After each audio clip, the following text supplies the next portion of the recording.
Hallelujah, hallelujah, बोले यीशु मसीह की जय जय जय। फिर एक बार पिता, पुत्र और पवित्र आत्मा के लिए तारीफ करें और जोर से हालेलुया। सारी महिमा के योग्य केवल परमेश्वर है। आमीन। इस समय फिर एक बार जो एक सुंदर अवसर परमेश्वर ने हमें दिया कि उस परमेश्वर की मधुर वाणी को हम सुन सके और उन जीवन की बातों को हम समझ सके जिसके लिए प्रभु यीशु मसीह इस जगत में आया। हालेलुया। और परमेश्वर पिता ने हमसे इतना प्यार किया कि अपने एक लौते पुत्र को दे दिया, इसलिए कि हमारा नाश न हो वरन हम अनंत जीवन पाए। आमीन। तो उस अनंत जीवन के हम हिस्सेदार होने के लिए हर वक्त परमेश्वर चाहता है कि हम उसकी आवाज को सुने, समझे, उन बातों को समझ ले जिन बातों से हमारा आत्मिक जीवन फायदे में रहेगा। हालेलुया। क्योंकि शैतान चाहता है कि हमारी आत्मिक आंखें कभी न खुले और परमेश्वर चाहता है कि आपकी आत्मिक आंखें खुले। हालेलुया। तो ये हमारे हाथ में है कि हम परमेश्वर के वचनों को अपने मन में उतारें और अपने मन की आंखों को खोले और उन बातों को समझ सके जो परमेश्वर हमसे कहना चाहता है। हालेलुया। और मैं विश्वास रखता हूं आज ये आखिरी रात इस सभा की, इस पहाड़ी मीटिंग की है और प्रभु उन बातों को हम पर प्रकट करेगा जिस विषय को हमने शुरुआत किया है पवित्र आत्मा के द्वारा कि यीशु मसीह को देखना है। आमीन। और उसी विषय को आज प्रभु हमारे जीवन पर प्रकट करेगा। और मैं विश्वास रखता हूं कि आज की रात अगर परमेश्वर की वाणी को हमने समझ लिया तो हर व्यक्ति यीशु को देख पाएगा। हालेलुया। यीशु के बारे में सुना तो है पर हमें देखना है। आमीन। हाँ, सुनकर कुछ नहीं पर हमें देखना होगा, देखकर जीवन बदलेगा। हालेलुया। क्योंकि वचन में लिखा है कि जो कोई उस पर उसको देखे, विश्वास करे, वचन में लिखा है वो जीवन पाएगा। आमीन।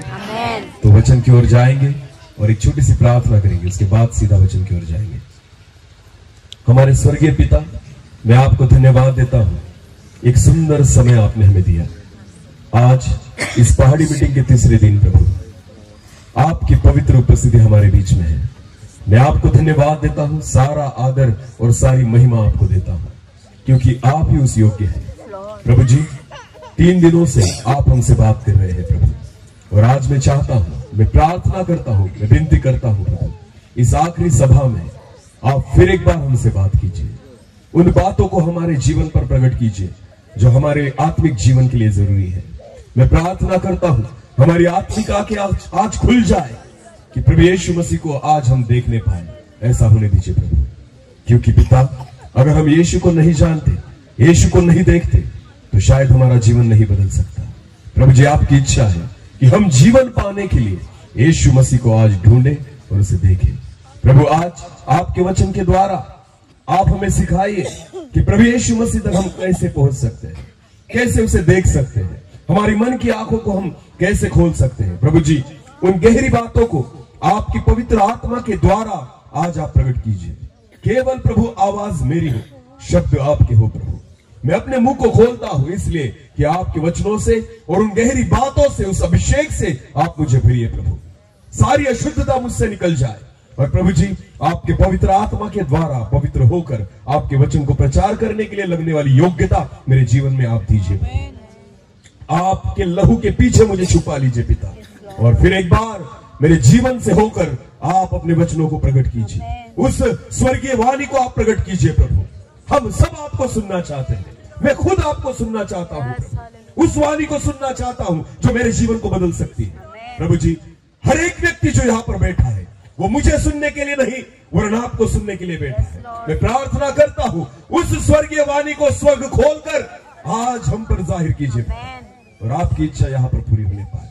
मैं घटूं और आप ही बढ़े, ऐसा होने दीजिए प्रभु। सारा आदर और सारी महिमा और सारा जलाल आप ही को देते हैं। प्रार्थना जिंदा खुदा प्रभु यीशु मसीह आपके सामर्थी और जीवित नाम से मांगते हैं, आमीन। हालेलुया। फिर एक बार उस वचन को निकालेंगे, यूहन्ना रचित सुसमाचार उसका 3रा अध्याय वचन 14। और जिस रीति से, और वचन की ओर ध्यान देंगे, और जिस रीति से मूसा ने जंगल में सांप को ऊंचे पर चढ़ाया, उसी रीति से अवश्य है कि मनुष्य का पुत्र पुत्र भी मनुष्य का पुत्र प्रभु यीशु मसीह भी ऊंचे पर चढ़ाया जाए। ऊंचे पर चढ़ाया जाए। चलो मेरी ओर देखना, अभी इधर उधर मत देखना। हाँ, वचन की ओर हम ध्यान देंगे। यूहन्ना रचित सुसमाचार उसका 3रा अध्याय और वचन 14 जो हमने पढ़ा, वचन में लिखा है, जैसे मूसा ने जंगल में पितली सांप को ऊंचा चढ़ाया कि जो कोई उसे देखे वो न मरेगा, वैसे ही वचन में लिखा है कि अवश्य है कि मनुष्य का पुत्र यानी प्रभु यीशु मसीह उसको ऊंचे पर चढ़ाया जाए। हालेलुया। कि अगर कोई प्रभु यीशु मसीह को देखे तो वचन में लिखा है वो जीवन पाए। आमेन। तो इस समय, जिस समय में हम जीना जी रहे हैं, आपको पता है आवश्यक है कि यीशु मसीह को ऊंचा उठाया जाए। हालेलुया। क्योंकि कोई भी मनुष्य को देखकर नहीं बदल सकता, ना जीवन पा सकता है। तो हमें यीशु को ही ऊंचा उठाना होगा कि उसे देखकर हर जगत का व्यक्ति बदले और उद्धार प्राप्त करे। आमेन। तो यीशु मसीह को देखने के लिए आज हम प्रयास कर रहे हैं, और इसलिए हम वचनों में से देख रहे हैं एक व्यक्ति के बारे में जिसका नाम क्या है? बोलो, जिसका नाम क्या है? जक्कै। हालेलुया। जक्कै एक ऐसा व्यक्ति था जिसके मन में इच्छा हुई कि मुझे किसे देखना है? यीशु को। और उसके मन में यह इच्छा इसलिए हुई क्योंकि वचन में लिखा है उस दिन यीशु मसीह उसके गांव में से होकर जाने वाला था। हालेलुया। और मैं विश्वास रखता हूं इन 3 दिनों में प्रभु यीशु मसीह इस गांव में से होकर जा रहा है। हालेलुया। मुगधन में से होकर प्रभु यीशु मसीह जा रहा है। अब ये हमारी जिम्मेदारी है कि हमें उसे देखना है। आमेन। हाँ, अगर आप भीड़ बनना चाहते हो तो भीड़ बन सकते हो, पर अगर आप जक्कै बनना चाहते हो तो विश्वास रखिए केवल आप आज उसे देखेंगे नहीं, वरन आप उसको घर पर लेकर जाएंगे। आमेन। आमेन। ये आखिरी रात है। विश्वास रखिए, यहां पर हम भीड़ का हिस्सा होने के लिए नहीं, वरन जैसे यीशु मसीह के साथ जक्कै खुद उसको अपने घर पर लेकर गया, वैसे ही प्रभु यीशु मसीह आज आपके साथ आपके घर पर आएगा। आमेन। कितने लोग यीशु को अपने घर पर लेकर जाना चाहते हैं? आमेन। हालेलुया। ओके, चलो वचन की ओर जाएंगे। लूका रचित सुसमाचार उसका 19 अध्याय और वचन 1 से लेकर फिर एक बार पढ़ लेंगे। वो यरीहो में प्रवेश करके जा रहा था। वचन में लिखा है यीशु मसीह यरीहो में से प्रवेश कर जा रहा था। वह जक्कै नामक एक मनुष्य था। जक्कै नामक एक मनुष्य वहां पर था जो चुंगी लेने वालों का सरदार था। कल हमने ये बातें देखी 2 दिन पहले कि वो चुंगी लेने वालों का सरदार था और धनी था। इसका मतलब उसके पास ऐसी कोई आवश्यकता नहीं थी कि वो यीशु के पास जाए। वो ना बीमार था, ना उसके जीवन में समस्याएं थी, फिर भी उसके मन में यह चाहत हुई कि मुझे किसे मिलना है? यीशु से मिलना है। हालेलुया। ये बातें मैं इसलिए दोहराता हूं कि वचन आपके मन में आ जाए। हालेलुया। क्योंकि जक्कै जैसी चाल चलने से यीशु मसीह आपको मिलेगा। हालेलुया। हाँ, इसलिए मैं बार बार उन्हीं बातों को आपके सामने लाता हूं। तो जक्कै के जीवन में वचन में लिखा है वो चुंगी लेने वालों का सरदार था, उसके पास पद था, प्रतिष्ठा थी, पैसा था, धन था, घर था, सारी चीजें उसके पास थी, कुछ भी घटी उसके पास नहीं थी, फिर भी उसको किसे देखना था? यीशु मसीह को। तो जब आप यीशु मसीह को देखना चाहते हो तो एक कुछ मांगने के लिए मत आना, बस उसे देखने के लिए आना। हालेलुया। जब पूरे मन से आप उसको देखने की चाहत रखते हो ना, तो प्रभु यीशु मसीह आपसे मिलेगा। आमीन। तो वचन में लिखा है वो चुंगी लेने वालों का सरदार था, धनी था। आगे पढ़िए। वो यीशु को देखना चाहता था। और वो यीशु को देखना चाहता था। मन में एक चाहत है कि मुझे यीशु को देखना है। आगे। वो कौन सा है? वो कौन सा है? आगे। परंतु भीड़ के कारण हमने देखा कि भीड़ के कारण देख न सकता वो यीशु को देख न सकता था। ये भीड़ कौन है? हमने देखा था। भीड़ कौन है? भीड़ कौन है? मसीह लोग। हाँ, जो झूठे मसीह है। हाँ, नामधारी जीवन जीते हैं, बस चर्च जाएंगे, बाकी कुछ करेंगे नहीं। ना उनका जीवन बदला, ना उनका स्वभाव बदला, ना उनका बोलना बदला, ना उनकी प्रार्थनाएं बदली, कुछ भी नहीं, बदलाहट कुछ भी नहीं है। बस ये भीड़ का हिस्सा है। बोलो क्या है? भीड़ का हिस्सा। ये ना तो खुद यीशु को देखते हैं, ना दूसरों को देखने देते हैं। ये जो भीड़ है, वचन में लिखा है भीड़ के कारण जक्कै प्रभु यीशु मसीह को नहीं देख पाया। क्योंकि वो नाटा था। क्योंकि वो क्या था? नाटा था। वो छोटा था, कद में छोटा था, इसलिए भीड़ जो थी वो ऊंची थी और जक्कै क्या था? नाटा था। इसलिए किसको नहीं देख पाया?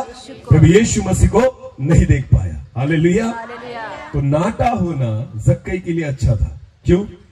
अगर वो नाटा नहीं होता तो वो भी भीड़ का हिस्सा हो जाता। बोलो क्या हो जाता? भीड़ का हिस्सा। उसी भीड़ में वो भी खड़ा रहता। जो भीड़ यीशु मसीह के इर्द गिर्द थी, अगर वो भीड़ का हिस्सा होता तो यीशु मसीह कभी उससे बात नहीं करता। अगर वो सिर्फ भीड़ का हिस्सा होता तो यीशु मसीह उसके घर नहीं जाता। पर आपको पता है, उसका नाटा होने के कारण, छोटा होने के कारण उसके पास कुछ भी दूसरा एक उपाय नहीं था कि वो क्या करे, तो इसलिए वो भीड़ से अलग हो गया। हालेलुया। बोलो भीड़ से क्या हो गया? अलग। तो हमारे जीवन में अगर ऐसी कुछ परिस्थितियां आती है तो आपको पता है परमेश्वर इसलिए हमारे जीवन में ऐसी परिस्थितियों को लाता है।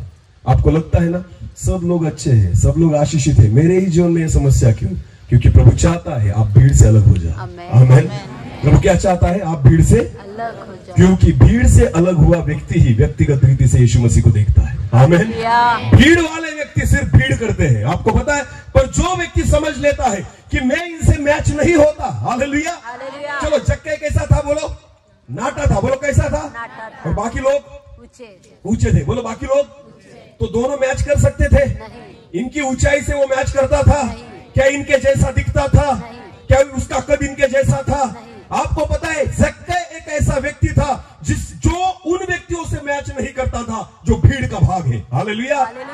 जो लोग, आपको पता है कलीसिया में, विश्वासी लोगों में कुछ लोग ऐसे होते हैं कि जिनके विचार दूसरों से नहीं मिलते। जो लोग निरंतर, जैसे एक हम बोलते ना एवरेज विश्वासी जीवन जो लोग जीते हैं ना, कि रविवार के रविवार चर्च में आना है, दान दशमांश डालना है, ये जो सारी बातें जो लोग करते हैं ना, कुछ लोग कलीसिया में ऐसा होते हैं कि जो इनसे मैच नहीं करते। हालेलुया। उनको लगता है कि मुझे और प्रार्थना करनी चाहिए, उनको लगता है मैंने और प्रभु के लिए कुछ ना कुछ करना चाहिए, उनको लगता है हफ्ते में एक बार काफी नहीं है, उनको लगता है हफ्ते में रोज परमेश्वर के चरणों में बैठना चाहिए। पर आपको पता है बाकी जो विश्वासी लोग होते हैं ना, वो कहते हैं ये अलग ही है, ये क्या है? समझ लेना तुम नाटे हो। बोलो क्या हो? नाटे हो। तुम भीड़ का हिस्सा नहीं। तुम भीड़ का हिस्सा नहीं हो। अगर ऐसे विचार आपके जीवन में है कि इतनी धार्मिकता काफी नहीं, इतनी प्रार्थना काफी नहीं, जो आज हमारे कलीसिया में हो रही है, इतनी बातें काफी नहीं, समझ लेना वही विचार, वही मन आपका है जक्कई की नाई, कि परमेश्वर आपको भीड़ से अलग करना चाहता है। हालेलुया। भीड़ के समान मत सोचना।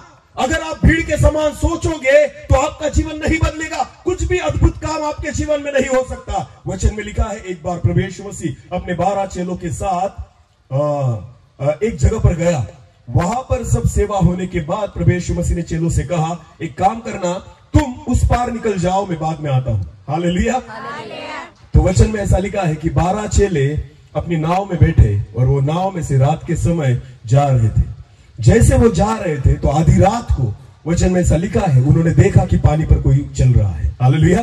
पानी पर कोई चल रहा है। उनको क्या लगा? कौन है? क्या लगा? कौन है? भूत है। तो वो डर गए, उनको लगा भूत है। पर प्रभु यीशु मसीह ने कहा मैं हूं। बोलो क्या कहा?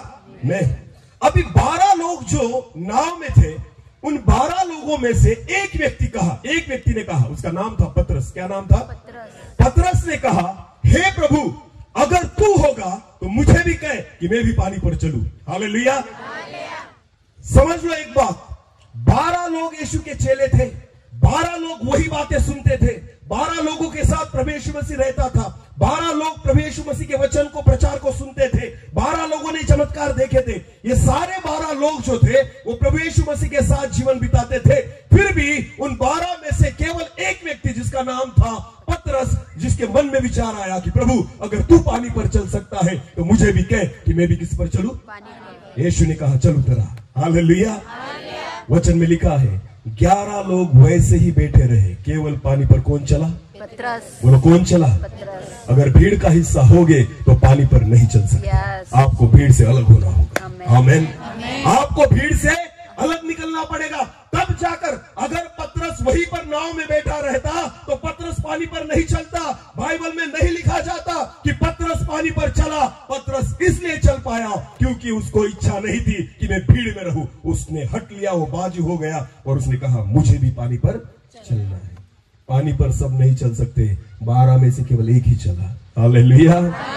इसलिए भीड़ ज्यादा है, ऐसा जक्के के समान कोई एक ही होता है जिसके मन में ये इच्छा होती है, मैं इनसे मैच नहीं होता, कुछ अलग होना चाहिए, मेरे जीवन में कुछ अलग होना चाहिए, मैं और प्रभु के लिए कुछ करना चाहता हूं, मेरे जीवन के द्वारा कुछ ना कुछ होना चाहिए। आपको पता है, पर ये भीड़ आपको यीशु मसीह को देखने नहीं देगी, ये भीड़ आपको यीशु मसीह तक पहुंचने नहीं देगी। आपकी इच्छा है कि मैं यीशु तक पहुंचूं, आपकी इच्छा है कि मैं यीशु को देखूं, पर यह भीड़ आपको नहीं पहुंचने देगी।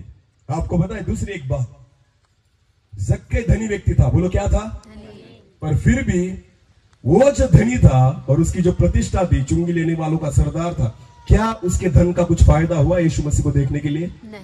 उसने लोगों से कहा, अरे मुझे पहचानो, मैं कौन हूं, चुंगी लेने वालों का सरदार। मुझे आगे जाने दो, मेरे पास क्या है, पैसा। मेरे पास क्या है, पैसा, मेरे पास धन है, अरे मैं सबसे धनी व्यक्ति हूं इस गांव का, यरीहो का मैं एक धनी व्यक्ति हूं। क्या उसके धन के लिए, धन की वजह से वो यीशु मसीह के पास जा सका, यीशु मसीह तक पहुंच सका, यीशु मसीह को देख सका? बिल्कुल नहीं। और आज बहुत सारे विश्वासियों को लगता है कि हम बहुत बड़ा दान और चंदा डालते हैं तो परमेश्वर खुश हो जाएगा।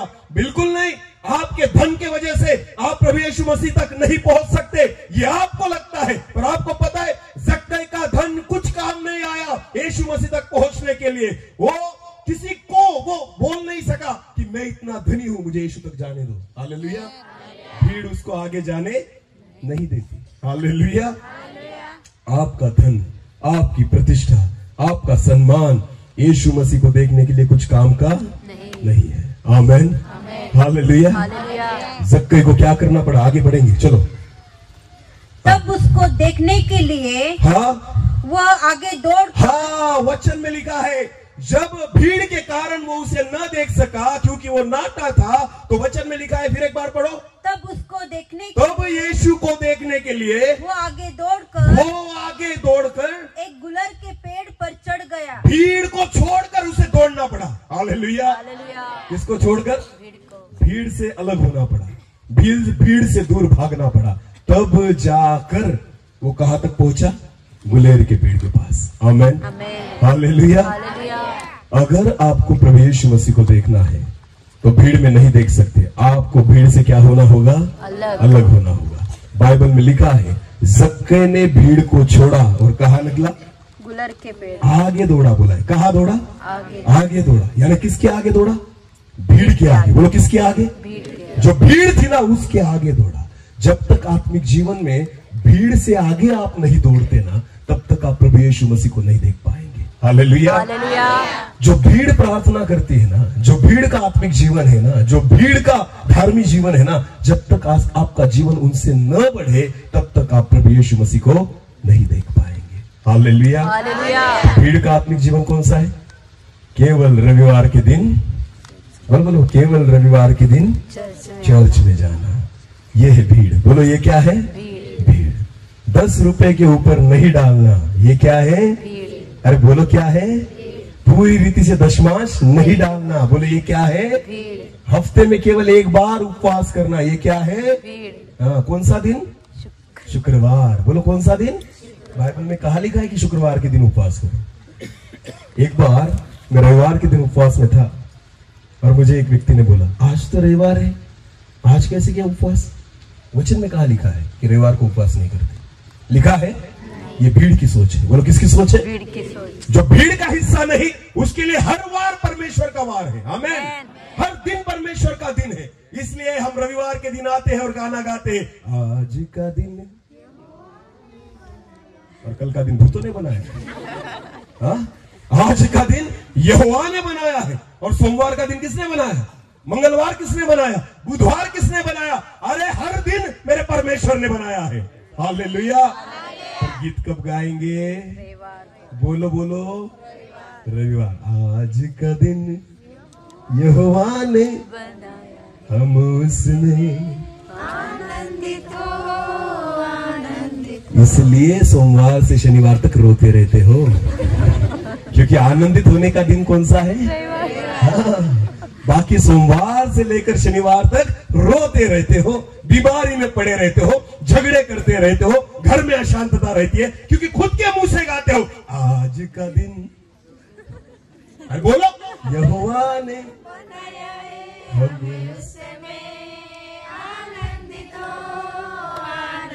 अरे तुम्हारा विश्वास ही वही है कि केवल आज का दिन यहोवा ने बनाया है, रविवार का दिन यहोवा ने बनाया है और उसमें ही आनंदित हो। बाकी और दिन फिर रोते रहो, रोते रहो, तकलीफों में रहो, बीमार पड़े रहो। रविवार के दिन क्या करो?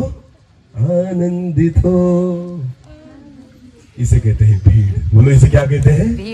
भीड़। ये भीड़ के विचार है, ये अलग विचार नहीं। इसलिए हम आशीषित नहीं होते, इसलिए हमारे जीवन में कुछ बदलाहट नहीं होती। आपको पता है, जक्कई निकल आया, जक्कई बाजू हो गया। जक्कई को पता था अगर मैं भीड़ का हिस्सा रहूंगा तो प्रभु यीशु मसीह को नहीं देख पाऊंगा। आमीन, हालेलुया। जक्कई भीड़ के आगे दौड़ा। बोलो, भीड़ के आगे दौड़ा, भीड़ के आगे दौड़ा, भीड़ के आगे दौड़ा, भीड़ के आगे दौड़ा। इसका मतलब होता है जो धार्मिकता भीड़ की है, हमें अपनी धार्मिकता को बढ़ाना होगा। आमीन। केवल रविवार की प्रार्थना काफी नहीं है, केवल हफ्ते में 2 दिन प्रार्थना काफी नहीं है, हमें रोज परमेश्वर की उपस्थिति में बैठना होगा। आपको भीड़ के आगे दौड़ना होगा, आपके जीवन को भीड़ के जीवन से आत्मिक जीवन में उन्नत होना होगा। तब जाकर आप किससे मिल पाओगे? यीशु से। बोलो, किससे? यीशु से मिल पाओगे। आमीन। जक्कई भीड़ के आगे दौड़ा। हालेलुया। कितने लोग हैं जो भीड़ के आगे दौड़ना चाहते हैं? हम भीड़ में ही अच्छे हैं। आज का दिन ना, बाकी दिनों का हमें कुछ परवाह नहीं। लोग नहीं चाहते आगे दौड़ना, उनको लगता है बस हम भीड़ में ही रहे, यीशु है ना यहाँ पर, कोई टेंशन नहीं। आपको पता है, व्यक्तिगत रीति से केवल यीशु ने जक्कई से बात की। आमीन। उस भीड़ में से केवल प्रभु यीशु मसीह ने कहा जक्कई को कि मुझे तेरे घर आना है। उसका ही नाम लिया प्रभु यीशु मसीह ने भीड़ में। क्यों? क्योंकि वो भीड़ का हिस्सा, उस भीड़ का हिस्सा नहीं था। उसने प्रभु यीशु मसीह से मिलने के लिए खुद को भीड़ से आगे कर लिया। आमीन। वो भीड़ से आगे दौड़ा, परमेश्वर का वचन है। आमीन। आगे बढ़ेंगे। तब उसको देखने के लिए वो आगे दौड़कर, वचन में लिखा है, तब यीशु को देखने के लिए भीड़ से आगे दौड़कर एक गुलर के पेड़ पर चढ़ गया। एक गुलेर के पेड़ पर चढ़ गया। हालेलुया। अभी देखना, जक्कई नाटा था। बोलो, क्या था? नाटा। और नाटा होने के कारण भीड़ में यीशु मसीह को देख नहीं सकता था। हालेलुया। तो जक्कई को अगर यीशु को देखना है तो खुद को क्या करना होगा? बोलो, क्या करना होगा? ऊंचा उठाना होगा। हालेलुया। तो जक्कई खुद को ऊंचा उठाने के लिए क्या करेगा? क्योंकि पैदाइश उसकी जो थी वो नाटी थी। जब वो पैदा हुआ तब से छोटा था, वो बड़ा ही नहीं। उसकी उम्र बढ़ी पर उसका कद बढ़ा नहीं, इसलिए जक्कई कुछ नहीं कर सकता था। तो अगर उसे ऊंचा उठना है तो किसी चीज का सहारा लेना पड़ेगा। हालेलुया। वो खुद होकर ऊंचा नहीं हो सकता। आमीन। तो आपको पता है जक्कई ने क्या किया? वचन में लिखा है, जक्कई आगे दौड़ा और एक गुलेर के पेड़ पर जा चढ़ा। हालेलुया। ये जो बात थी जक्कई ने की, आपको पता है इसकी वजह से प्रभु यीशु मसीह ने उसे देखा। आमीन। क्यों पता है आपको? जक्कई को ऊंचा उठने के लिए खुद को नीचा करना पड़ा। आमीन। फिर एक बात सुनना, जक्कई को खुद को ऊंचा उठाने के लिए खुद को क्या करना पड़ा? नीचा करना पड़ा। इसका मतलब क्या होता है? शिंदे सर व्हाइट शर्ट और ब्लैक पैंट, ऐसी परिस्थिति में जाकर नवापुर के बाजार में पेड़ पर चढ़ गए तो क्या लगेगा? ये व्यक्ति जो आपके सामने अभी खड़ा है, जो प्रचारक है, ये व्यक्ति इसी हालत में बूट बीड़ पहनकर अगर मैं नवापुर के बाजार में दोपहर के समय अगर पेड़ पे चढ़ा बैठा तो आपको क्या लगेगा? शिंदे सर का दिमाग फिर गया, शिंदे सर का दिमाग फिर गया, घूम गया। क्योंकि कहाँ बैठा है? पेड़ पर। अरे बोलो, कहाँ बैठा है? पेड़ पर। अगर एक पागल व्यक्ति जाकर बैठे तो कोई देखेगा नहीं। एक फटा हुआ कपड़ा पहना हुआ व्यक्ति जाकर बैठेगा तो कोई देखेगा नहीं। पर एक अच्छा सजा सवरा व्यक्ति, एक अच्छा व्यक्ति जो धनी व्यक्ति है, अच्छे कपड़े पहने हुआ व्यक्ति, अगर आपने देखा वो कहां पर बैठा है? पेड़ पर। तो आप क्या करेंगे? हंसेंगे उस पर। हालेलुया। क्या करेंगे? हंसेंगे। क्योंकि सारे लोग आपको पहचानते हैं कि आप धनी व्यक्ति हो। सारे लोग आपको पहचानते हैं, चुंगी लेने वालों के तुम क्या हो? सरदार हो। एक प्रतिष्ठा है तुम्हारी, एक पहचान है तुम्हारी। सारे लोग तुम्हें प्रतिष्ठा देते हैं, सारे लोग तुम्हारा सम्मान करते हैं, पर आपको पता है उसने किसी चीज की परवाह नहीं की। उसने सोचा अगर मुझे यीशु को देखना है तो अपमानित हो गया तो भी चलेगा, पर मुझे किसे देखना है? यीशु को। बोलो किसे देखना है? यीशु को। आपको पता है प्रभु यीशु मसीह को देखने के लिए आपको अपमान सहना पड़ेगा। हालेलुया। क्योंकि ऊंचा उठने के बाद ही आप किसको देख सकते हो? यीशु को। और ऊंचा कैसे उठा जाता है वचन में लिखा है। एक वचन को पढ़ेंगे, चलो एक वचन निकालेंगे। पहले कुरिन्थियों की पुस्तक, पहले कुरिन्थियों की पुस्तक उसका 15 अध्याय, पहले कुरिन्थियों की पुस्तक उसका 15 अध्याय 43 वचन 43। वो अनादर के साथ बोया जाता है, वचन में लिखा है जो अनादर के साथ बोया जाता है और तेज के साथ जी उठता है, वो महिमा के साथ उठाया जाएगा। हालेलुया। हालेलुया। वचन में लिखा है जो अपमान के साथ बोया जाता है वो महिमावंत होके उठाया जाएगा। हालेलुया। हालेलुया। इंग्लिश में इस तरह लिखा है, it is sown in dishonour, it is raised in glory. Hallelujah. Hallelujah. जो अपमान के साथ बोया जाएगा वो महिमा में उठेगा। हालेलुया। एक हिंदी ट्रांसलेशन में तेज ये शब्द आया है, पर तेज से भी अच्छा शब्द है महिमा, ग्लोरी। हालेलुया। हालेलुया। कि जो अपमान के साथ बोया जाता है वो महिमावंत होके उठाया जाएगा। हालेलुया। ऊंचा उठने के लिए कैसे बोना पड़ेगा खुद को? अपमान में। बोलो कैसे बोना पड़ेगा? अपमान। अपमान में। पर आपको पता है हम अपमानित नहीं होना चाहते प्रभु में। हाँ, जो व्यक्ति अपमान सहने के लिए तैयार है ना, समझ लेना आप ऊंचा उठोगे और किसको देखोगे? यीशु को। किसको देखोगे? यीशु को। अगर आप खुद को अगर आप अपमानित नहीं करना चाहते तो आपको पता है आप हर गलत चीज से हाँ कहेंगे। क्या कहेंगे? हाँ कहेंगे। हाँ चलेगा ब्रदर, हाँ चलेगा ब्रदर। दूसरे का मन अगर रखने का प्रयास आप करोगे ना, ये व्यक्ति आपको पता है दूसरे का मन क्यों रखता है? क्योंकि उसको डर है कि सामने वाला व्यक्ति मेरा आदर नहीं करेगा, तो दूसरे ने मेरा आदर करना चाहिए, इसलिए हम दूसरों का मन रखते हैं। हालेलुया। हाँ, सेवा करते हुए भी ऐसे प्रचार करेंगे कि किसी को ठोकर ना लगे, किसी को चोट ना लगे, किसी को तकलीफ ना हो, किसी को वचन ना चुभे, तो हंसा के निकल जाएंगे। अरे मैं कहता हूं प्रचारक को, हंसा हंसा के लोगों को क्यों नरक में भेज रहे हो? हालेलुया। समझ में आ रही मेरी बात? हंस हंस के अगर लोग नरक में जाएंगे तो परमेश्वर हिसाब किससे लेगा? किससे लेगा? मैं हर बात कहता हूं, मुझे विश्वास है कि जहां कहीं मुझे बुलाते हैं ना, मैं इस विश्वास के साथ नहीं जाता कि मुझे फिर बुलाओ। मैं इस विश्वास के साथ जाता हूं शायद ये मेरी आखिरी मीटिंग है, शायद ये मेरी, बाद में ये मुझे बुलाएंगे, बाद में ये मुझे बुलाएंगे नहीं। बस इसी विश्वास के साथ मैं जाता हूं। मुझे बिल्कुल इच्छा नहीं कि मुझे वापस बुलाओ, क्योंकि मुझे पता है मेरा परमेश्वर, मेरा खुदा जब सच बात बोलेगा ना, तो बहुत सारे लोग ऐसे होंगे जिनको ये बातें पसंद नहीं आएंगी। भले मैं अपमानित होऊंगा, मुझे चलेगा, पर मुझे पता है अगर आज मैं अपमान के साथ बोया जाता हूं ना, कल महिमावंत होके उठाया जाऊंगा। हालेलुया। हालेलुया। मनुष्य की नजर में अपमानित होने के लिए तैयार हो जाओ तो परमेश्वर की नजर में ऊंचा उठोगे। हालेलुया। आज मनुष्य जो है, मनुष्य की नजर में ऊंचा उठना चाहता है और परमेश्वर की नजर में गिर जाता है। मैं आपको बताना चाहता हूं कि परमेश्वर की नजर में ऊंचा उठो, मनुष्य की नजर में गिर जाओ, कुछ फर्क नहीं पड़ता। हालेलुया। हालेलुया। खुद प्रभु यीशु मसीह को ऊंचा उठने के लिए अपमान में से होकर जाना पड़ा। यीशु मसीह, वचन में लिखा है, जिस वचन को हमने पढ़ा, यूहन्ना रचित सुसमाचार 3 अध्याय 14 वचन, उसमें लिखा है जैसे मूसा ने सांप को ऊंचा उठाया, वैसे ही अवश्य है कि मनुष्य के पुत्र को ऊंचा उठाया जाए। खुद यीशु मसीह को ऊंचा उठने के लिए किस में से होकर जाना पड़ा? बोलो किस में से होकर जाना पड़ा? अपमान में से। अरे एक लौता पुत्र था, किसका? परमेश्वर का। बोलो किसका? फिर भी उसके मुंह पर क्या किया गया? थूका गया।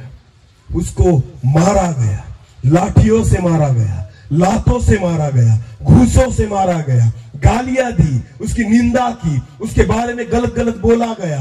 आपको पता है उसको खींच कर लेकर गए, क्या गलत किया था प्रभु यीशु मसीह ने? मुझे बताइए। अंधों को आंखें दी, गलत बात थी? लंगड़ों को चलाया, पाप किया? मुर्दों को उठाया, कुछ पाप किया मेरे प्रभु ने? अरे एक विधवा का लड़का मर गया था, जब प्रभु यीशु मसीह उस रास्ते से जा रहा था तो प्रभु यीशु मसीह ने उस मरे हुए को नहीं देखा, उस विधवा को देखा जो रो रही थी। हालेलुया। क्योंकि मरा हुआ तो मर गया, रो कौन रहा है? विधवा। एक लौता पुत्र था उस विधवा का। जब प्रभु यीशु मसीह ने एक विधवा को देखा कि एक मां रो रही है, तो मेरा प्रभु यीशु मसीह नहीं देख पाया। उसने कहा, हे रुक जाओ यहां पर। जब प्रभु यीशु मसीह ने उस अर्थी को स्पर्श किया, वचन में लिखा है, मुर्दा बेटा उठ खड़ा हुआ। आमीन। तो एक विधवा के बच्चे को जिंदा किया। क्या मेरे परमेश्वर ने पाप किया? मेरे यीशु मसीह ने कुछ गलत किया? फिर क्यों लोगों ने उस पर थूका? फिर क्यों लोगों ने उसको मारा? फिर क्यों उसको गालियां दी गई? फिर क्यों उसकी निंदा की गई? क्योंकि परमेश्वर को उसको ऊंचा उठाना था। Hallelujah, hallelujah. क्योंकि जब तक आप अपमान में ना बोए जाओ, महिमा में नहीं उठ सकते। आमीन, आमीन। खुद को अपमान में बोने के लिए तैयार हो जाओ अगर आप खुद को ऊंचा उठाना चाहते हो। जब तक खुद को ऊंचा न करो, आप यीशु को नहीं देख पाएंगे। Hallelujah, hallelujah. प्रभु यीशु मसीह ने सारे अपमानों को सह लिया। हालेलुया। इतना मारा उसे, इतना मारा उसे। आपको पता है वचन में लिखा है, जब प्रभु यीशु मसीह मुर्दों में से जिंदा हुआ और अपने चेलों को उसने क्या दिया? दर्शन दिया। क्या चेलों ने उसे पहचाना? नहीं। पहचाना? नहीं। क्यों पता है आपको? क्योंकि 3 दिन पहले उन्होंने उस यीशु को देखा था जिसका पूरा चेहरा लहू से ढका हुआ था, सूजा हुआ था, पूरे चेहरे पर जख्म था, पूरे शरीर पर जख्म था। और तीसरे दिन बाद वो उस यीशु को देख रहे थे जो महिमा में जिंदा हो गया था। Hallelujah, hallelujah. अभी भी उनके मन में वो यीशु था जो लहू से लहूलुहान था, जिसको मारा गया था, जिसको पीटा गया था, जो पूरा सूजा हुआ था, जिसके जख्म थे। और उस जख्मी यीशु को उन्होंने देखा था। और जब महिमा से यीशु जिंदा हुआ ना, तो एक भी जख्म उसके शरीर पर नहीं था। हालेलुया। केवल जख्म कहाँ थे? बोलो बोलो, कहाँ थे? हथेली में। हथेली में और यहाँ पर। क्योंकि वो किसके लिए थे? किसके लिए थे? केवल थोमा के लिए थे। बोलो, किसके लिए थे? थोमा के लिए थे। हालेलुया।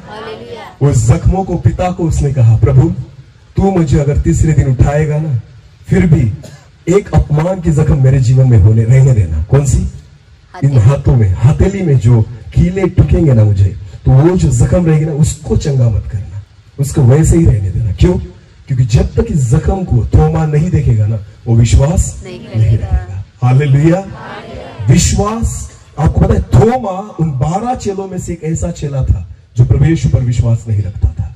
घूम तो रहा था उसके साथ, फिरता था उसके साथ। जब प्रभु यीशु मसीह ने एक दिन कहा, चलो हमें लाजर के यहां जाना है बेथानी में, जब लाजर मर गया था, थोमा कहता है, चलो इसके साथ मरने के लिए।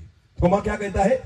चलो इसके साथ मरने के लिए, क्योंकि बेथानी के लोग तुझे मारने निकले थे, फिर हमें क्यों मरने ले जा रहा है? ये थोमा था, ये विश्वास था थोमा का। बिल्कुल वो प्रभु नहीं मानता था, पर जिस दिन, वचन में लिखा है, तीसरे दिन जब प्रभु यीशु मसीह मुर्दों में से जी उठा, तो एक दिन प्रभु यीशु मसीह ने किसको दर्शन दिया? उससे पहले मगदालिया मरिया ने देखा, उससे पहले चेलों ने देखा, पर फिर भी चेलों ने कहा, मगदालिया ने कहा कि हमने यीशु को देखा। थोमा कहता है, मैं विश्वास नहीं करता। हालेलुया। तुम कुछ भी बोलोगे, मैं विश्वास नहीं करता। जब तक प्रभु यीशु मसीह के जख्मों को मैं हाथ न लगाऊं, तब तक मैं विश्वास नहीं करूंगा। आपको पता है, यीशु को पता था थोमा के लिए मुझे ये अपमान अभी भी वैसे ही रहना पड़ेगा। हालेलुया। रखना पड़ेगा, इन जख्मों को वैसे ही रखना पड़ेगा। जब प्रभु यीशु मसीह ने थोमा को दर्शन दिया ना, थोमा को कहा, थोमा आगे आओ। हालेलुया। और उसे कहा, अपने हाथों को आगे कर, अपनी उंगली यहां पर डाल। जब थोमा ने उस उंगली को यहां पर घुसाया, उन्होंने जख्मों को उसने स्पर्श किया। उसको कहा, अपने हाथ को आगे कर, देख यहां पर मैंने तेरे लिए भाला सहा है। जब उस हाथों को उसने उस भाले के जख्मों में डाला, आपको पता है, उस दिन थोमा ने कहा, मेरे प्रभु, मेरे पिता। हालेलुया। उस दिन थोमा बदला, उस दिन थोमा का जीवन बदल गया। उसको पता चल गया, यही मसीह है, यही उद्धार करता है, यही है जिसके द्वारा मेरे पापों की क्षमा हुई है, यही है जो जो मुर्दों में से जी उठा और यही है जो हमें भी जिलाएगा। आमेन आमेन। उस दिन से थोमा ने अपना जीवन प्रभु यीशु मसीह को दे दिया। हालेलुया। और भारत देश में कौन सा सेवक आया था? बोलो कौन आया था? थोमा किस लिए आया पता है आपको? भारत में परमेश्वर ने थोमा को ही क्यों भेजा भारत में पता है? क्योंकि इस भारत के लोग भी ऐसे हैं, जब तक यीशु के जख्मों को हाथ नहीं लगाते तब तक विश्वास नहीं करते। हाँ, इतने कठिन हृदय के लोग हैं भारत के। जब तक यीशु के जख्मों को खुद हाथ न लगाए। साधु सुंदर सिंह ने कहा, यीशु अगर तू जिंदा खुदा है तो मैं तुझे देखना चाहता हूं, तेरी जख्मों को देखना चाहता हूं। सच में अगर तू मेरे लिए मरा है तो मैं तुझे देखना चाहता हूं, तेरा दर्शन करना चाहता हूं। जब प्रभु यीशु मसीह ने खुद को साधु सुंदर सिंह को दिखाया, अपनी जख्मों को दिखाया, उसने कहा, हे प्रभु। वो भागते हुए बाहर आया और अपने पिताजी से कहा, पिताजी मुझे ईसा मसीह मिल गए। आमेन आमेन। तो किसको देखा था साधु सुंदर सिंह ने?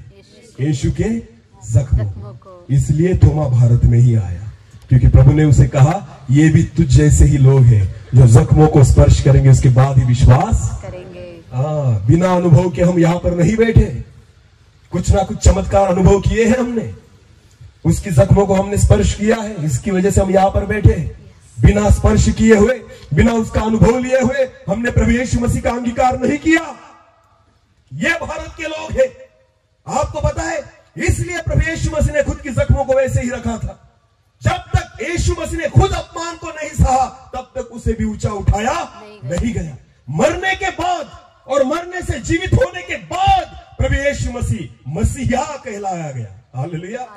जिंदा था तब मसीहा नहीं था, पर मरने से जीवित हुआ ना, तब से वो क्या बन गया? मसीहा। कि जो कोई उसे देखे। आमेन।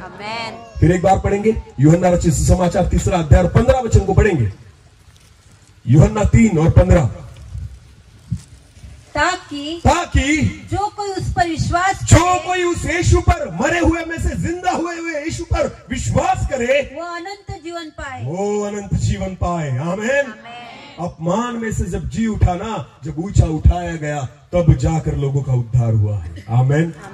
जो अपमान में बोया जाता है वो महिमा में उठाया जाएगा। हालेलुया। जक्कई ने खुद को अपमानित किया, क्योंकि उसको पता था भले लोग मुझ पर हंसेंगे, लोग शायद मुझे पागल कहेंगे, लोग शायद मेरी निंदा करेंगे, फिर भी चलेगा, पर मुझे किसको देखना है? बोलो मुझे किसे देखना है? तो लोग क्या कहेंगे मुझे परवाह नहीं। आमेन।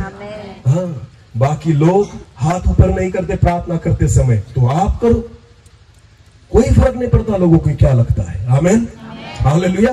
कुछ लोग घुटने पर प्रार्थना नहीं करते, आप करो, कुछ फर्क नहीं पड़ता, दूसरे नहीं करते। आपको अगर अपमानित होने की तैयारी है ना, मैं विश्वास के साथ कहता हूं प्रभु आपको दर्शन देगा। आमेन। आप भीड़ जैसा मत करो, जो भीड़ करती है अगर वही आप करोगे ना, आप यीशु से कभी नहीं मिल सकते। पर आपको वो चीजें करनी होगी जो भीड़ नहीं करती। भीड़ से अलग जाना होगा, भीड़ से आगे भागना होगा, भीड़ से आगे बढ़ना होगा, आत्मिक जीवन को बढ़ाना होगा और खुद को अपमानित करके ऊंचा उठाना होगा। तब जाकर कौन दिखेगा? तब जाकर कौन दिखेगा? यीशु। क्योंकि जो अपमान में बोया जाता है वो महिमा में उठाया जाएगा। हालेलुया। हालेलुया।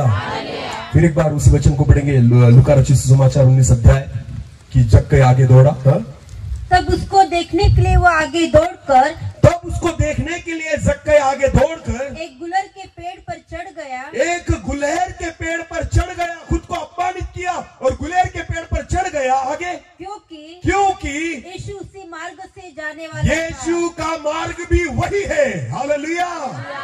यीशु का मार्ग भी वही है। जिस मार्ग से यीशु जाने वाला था ना, उसी मार्ग पर जक्कई भी चला। आमेन। आमेन। समझ में आ रही बात? तो यीशु मसीह भी अपमान में बोया गया और महिमा में उठाया गया, वो यीशु का मार्ग है। जक्कई उसी मार्ग पर चला। आमेन। क्योंकि यीशु का मार्ग भी वही था। हालेलुया। वही रास्ते से यीशु जाने वाला था, जक्कई ने वही रास्ते को चुना। आमेन। उसी रास्ते को जक्कई ने चुना, उसी मार्ग को उसने चुना जिस मार्ग से यीशु जाने वाला था। हालेलुया। अलग मार्ग से जाओगे यीशु कभी नहीं मिलेगा, आपको उसी रास्ते से जाना होगा। आमेन। जिस रास्ते पर होकर यीशु चला, जिस अपमान से होकर यीशु गया, आपको भी अपमान सहना होगा, आपको भी निंदाएं सहनी होगी। आप अच्छा करोगे लोग बुरा कहेंगे। आमेन। हाँ, आप उसकी सेवा करोगे, लोग निंदा करेंगे। ये सारी बातें अगर आपके जीवन में होती हो, खुद को धन्य कहना। बोलो क्या कहना? समझ लेना हमारा ट्रैक बराबर है। आमीन। मैं हर बार कहता हूँ, फूल किस पर चढ़ाए जाते हैं? जिंदा लोगों पर या मरे हुओं पर?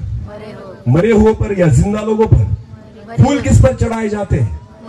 मरे हुओं पर। समझ लेना, जब लोग आपका सम्मान करें, आपकी स्तुति करें, आपकी प्रशंसा करें, आपके बारे में अच्छा कहे, समझ लेना हम मर चुके हैं। क्या समझ लेना हम? क्योंकि लोग क्या चढ़ा रहे हैं? फूल। हालेलुया। जिंदा लोगों पर फूल नहीं चढ़ाए जाते, जो फूल होते ना उन पर ही फूल चढ़ाए जाते। FOOL, फूल, उसका मतलब होता है मूर्ख। हालेलुया। तो फूलों पर ही फूल चढ़ाए जाते हैं। समझ में आ रही मेरी बात? हाँ, जब लोग आपकी स्तुति करें, आपकी प्रशंसा करें, आपकी महिमा करें, आपको ऊंचा उठाए, ब्रदर आप बहुत अच्छे हो, आपके जैसा तो कोई व्यक्ति ही नहीं, चर्च में आओ तो आपकी प्रशंसा, वहां जाओ तो आपकी प्रशंसा, चर्च में भी आगे बिठाएंगे, इधर भी ये करेंगे, समझ लेना हम मर चुके हैं। क्योंकि लोग क्या चढ़ाते हैं? हाँ, पर जिस दिन लोग आपकी निंदा करने लग जाएंगे, जिस दिन लोग आपके विरुद्ध में बोलने लग जाएंगे, जिस दिन लोग आपके विरुद्ध में काम करने लग जाएंगे, जिस दिन लोग झूठा प्रचार आपके विरोध में करने लग जाएंगे, समझ लेना मैं उसी मार्ग पर चल रहा हूं जिस मार्ग पर प्रभु यीशु मसीह चला। Hallelujah, hallelujah. क्योंकि जो अपमान के साथ बोया जाएगा वो महिमावंत होके उठाया जाएगा। हालेलुया। जो परमेश्वर का सच्चा दास होता है ना, वो प्रशंसा के लिए नहीं जीता, वो अपमान सहने के लिए ही जीता है। हालेलुया। उसको पता है मनुष्य मुझे अपमानित करेगा, मेरा खुदा मुझे सम्मानित करेगा। आमीन। मुझे मनुष्य से सम्मान नहीं चाहिए, मनुष्य से आदर नहीं चाहिए, मुझे मेरे जीवित खुदा से आदर चाहिए। आमीन, आमीन। मनुष्य हमारी स्तुति करे इसके लिए मत जीना। आमीन। हाँ, अगर मनुष्य से स्तुति चाहिए ना, आप कभी सच नहीं बोलोगे। बोलो क्या? कभी सच नहीं बोलोगे। नहीं बोलोगे। हाँ, जब सच बोलोगे ना तो सामने वाला व्यक्ति कभी खुश नहीं होगा। हालेलुया। तो बिल्कुल अच्छा नहीं है। कैसा लगता है सुनने में? बोलो कैसा लगता है सुनने में? अच्छा लगता है? तो बहुत अच्छा है। कैसा लगता है? अच्छा। हालेलुया। हाँ, मैं एक बात बहुत लोगों को पूछता हूँ, अच्छी बातें सुनने में, खुद के बारे में अच्छा सुनने में अच्छा लगता है या बुरा? खुद के बारे में क्या सुनने में अच्छा लगता है, अच्छा या बुरा? अच्छा। बोलिए, चलो बालकनी। खुद के बारे में क्या सुनना अच्छा लगता है, अच्छा या बुरा? जोर से बोलिए। हाँ, अच्छा, बराबर है। दूसरों के बारे में क्या सुनना अच्छा लगता है, अच्छा या बुरा? दूसरों के बारे में क्या सुनना अच्छा लगता है, अच्छा या बुरा? बुरा। और खुद के बारे में क्या लगता है? यीशु को देख पाएंगे? हाँ, यीशु को देख पाएंगे? हालेलुया। दूसरों के बारे में अगर कोई बुरा कहे ना तो बाप रे, हमारी फुल रेंज हो जाती है। हाँ, फुल रेंज बराबर पकड़ लेगी। देख इधर रहे, सुन किधर रहे, क्या बोल रहा है, किसके बारे में। हाँ, और खुद के बारे में अगर कोई बोले ना तो ऐसे सुन के ऐसे कर लेगा, मेरे बारे में नहीं है। हालेलुया। ये वचन मेरे लिए, ये तो इनके लिए है। हालेलुया। वचन किसके लिए? इनके। ये मेरे लिए नहीं है। आमीन। क्योंकि मैं तो बहुत अच्छा हूं। परमेश्वर के बाद अगर कोई अच्छा है तो कौन है?